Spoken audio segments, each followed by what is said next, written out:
Selamat sore semuanya, dimanapun kalian berada. Selamat datang di channel dari Mas Kembar Ribon. Oke, sore ini dari Mas Kembar Ribon kedatangan artis ya, artis dari band Legend. Gak tahu orangnya Legend apa enggak ini, kita tanya dulu nanti ya. Di sini ada Mas Adit Cikusti. Iya, selamat sore. Dan ini masih sore ternyata ya. Sore Iya. di Jogja kayak gini ya, hampir Iya. kayak siang.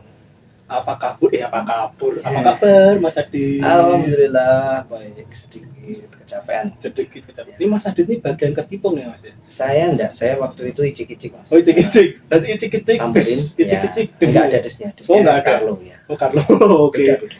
Ini Mas Adit di bagian keyboardis ya? Ya. Masih belum berubah ya? Alhamdulillah. Bagian ini juga pernah dicoba? Enggak. Belum Bisa. Nanti malah bubar penontonnya. Oke, kita langsung tanya ya sama Mas Adit Cikusti. Oke, Ya, silakan bertanya. Mas Adit Cikusti, aku mau nanya. Awal mula Mas Adit itu bisa gabung di Cikusti itu lewat audisi atau lewat jalur dalam mungkin? Itu gimana nih Mas? Dari tahun berapa gabungnya? Sumber langit ya. Ya itu makanya.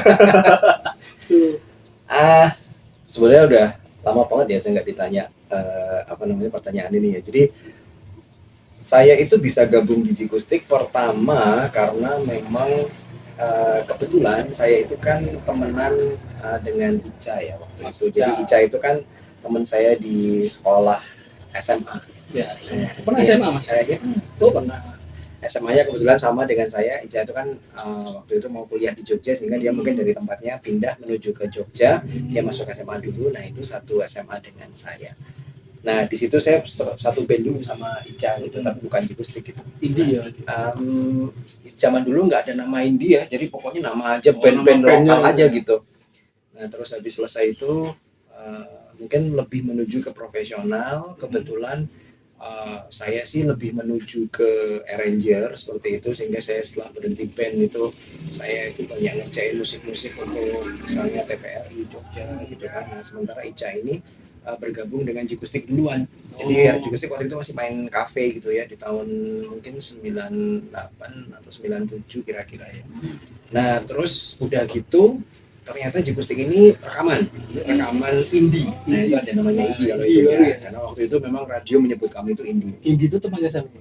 Indie tergantung indie yang mana dulu ya. Kalau indie saya nggak tahu deh. Nah selesai begitu ternyata rekaman indie mereka Jikustik ini tuh dia ini ya cukup diminati gitu ya, mungkin bahasanya seperti itu, sehingga mereka akhirnya harus mencetak ulang lagi. Zaman dulu kan pakai kaset, udah tahu kaset, cetak kaset gitu. Nah, kaset, terus mereka harus mencetak ulang lagi sehingga mereka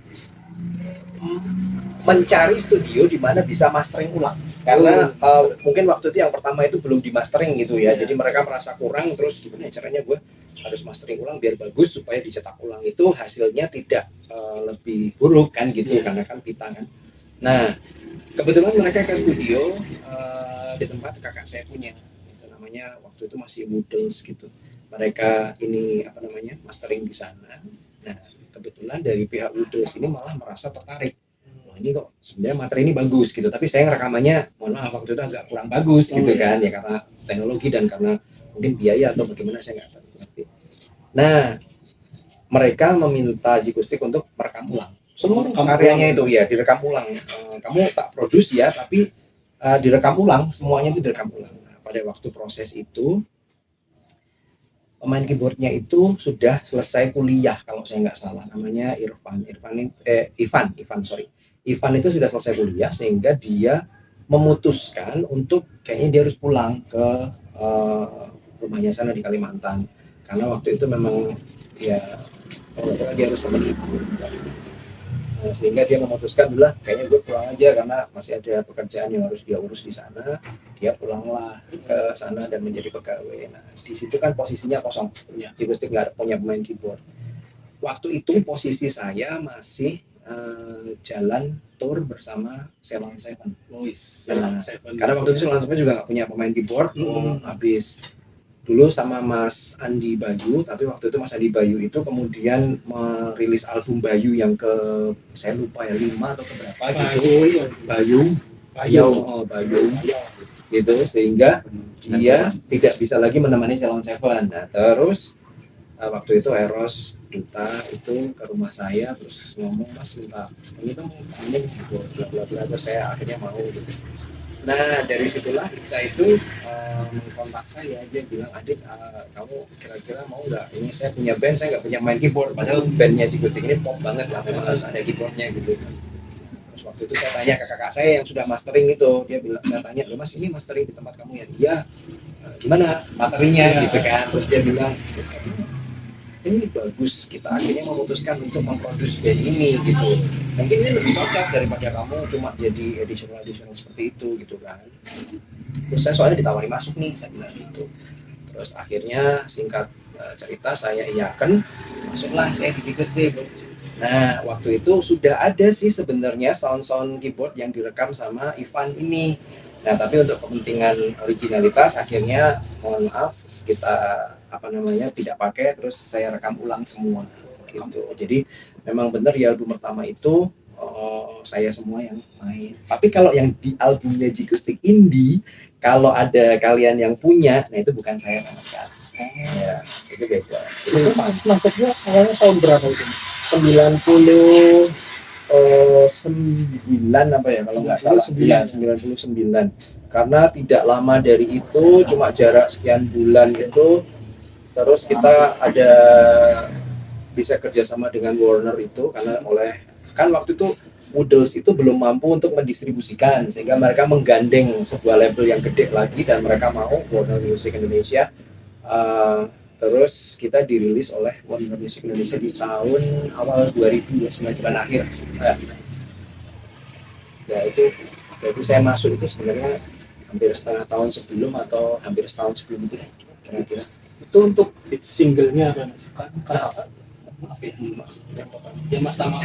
Saya tuh belum pernah sebelum itu ya, sebelum Maaf itu keluar itu saya belum pernah manggung bareng sama Jigustik. Setelah album itu keluar baru saya manggung pertama kali bareng Jigustik. Itu pas rilis itu baru. Iya, saya belum pernah, karena waktu itu anak-anak kan memang mengambil libur, mereka sudah tidak main di kafe, mereka tidak main di luar karena konsentrasi rekaman, sehingga saya juga ngikut kan. Nah, habis selesai rekaman udah dirilis, single Maaf itu keluar, barulah kita dapat promote itu, terus kita manggung touring Indonesia itu. Nah, baru disitulah saya manggung bareng anak-anak ini. Sebelumnya belum pernah saya manggung sama mereka. Pernah dulu tapi beda band. Ya, jadi mereka sudah pakai nama Jigustik, tapi waktu itu saya sama band saya namanya Dizzy kalau nggak salah. Dizzy, pernah dengar kan Gitu. Dizzy. Ya. Itu bandnya yang sebelum Jigustik ya. Waktu itu sebenarnya Ica juga dulu vokalisnya Dizzy juga sebelum dia ke Jigustik. Ada Eros juga sebelum dia ke Ceylon Seven itu. Jigustik itu aslinya kan udah lama, dia berdirinya dari tahun 96 kan ya. Oke, untuk single setelah Maaf kan ya, meledak lagi kan kayak single Setia atau apa itu? Setelah Maaf itu 1000 tahun lamanya. 1000 tahun lamanya, terus saya lupa yang ketiga itu apa ya, Saat Kau Tak Di Sini apa ya? Oh iya. Terus Mas Ica itu ya. Terus saya lupa sih urutannya. Pokoknya terakhir itu yang terakhir ditutup di album pertama itu dengan single Kau Menghilang. Oh iya. Itu yang terakhir. Kemudian ternyata kan ada perpanjangan itu, jadi kita repackage album pertama ditambahi Setia, baru Setia muncul. Setia itu tidak ada di album pertama, di album repackage pertama. Remake ulang gitu ya. Ya semacam di mixing ulang terus ditambahkan Setia itu. Karena Setia waktu itu tuh tidak dimasukkan ke album, saya kurang tahu alasannya, tetapi waktu dimasukkan ke album itu sudah kita tambahi dengan orkestra, jadi ada stringnya di situ. Tadinya kan cuma piano doang. Itu untuk setelah rilis album, nah itu tour pertama itu gimana nih? Seingat saya ya, mohon maaf kalau salah ya. Seingat saya tuh kita itu ada main pertama yang resmi setelah album itu keluar itu di Jogja. Waktu itu masih ada bukan, jadi kan dulu ada Java Cafe sama New Java Cafe ya, saya lupa. Jadi kalau nggak salah waktu itu yang di New Java Cafe-nya, New bukan Java di Cafe. Java Cafe ya. Kalau kita audisi sama Warner di Java Cafe yang di depan TVRI itu waktu itu, tapi yang setelah kita main resmi itu, setelah kita promo Jikustik itu, kalau nggak salah yang di utara TVRI yang satu lajur sama TVRI itu sekarang udah nggak ada. Kalau nggak salah loh. Terus habis itu luar kota pertama tuh seingat saya Bandung apa ya? Ya saya agak lupa. Jawa Baratan. Iya, tahun 2000 ya. Oh, lah, tahun Aku 90-an. generasi Z ya. Generasi 90-an. Iya, iya, iya. Oke, selama manggung pertama kali ini kayak ada heboh-heboh nggak kayak dari fansnya atau penontonnya gitu mungkin? Dulu kita belum terlalu menyebut sebagai fans ya, karena kan kita ya belum tahu kan gitu. Tapi memang waktu itu lagu Maaf itu kan cukup naik ya, cukup naik sehingga banyak gitu. Zaman dulu kan radio, Iya. terus habis itu kan video klipnya itu ke TV gitu kan, ada apa semua TV lah gitu.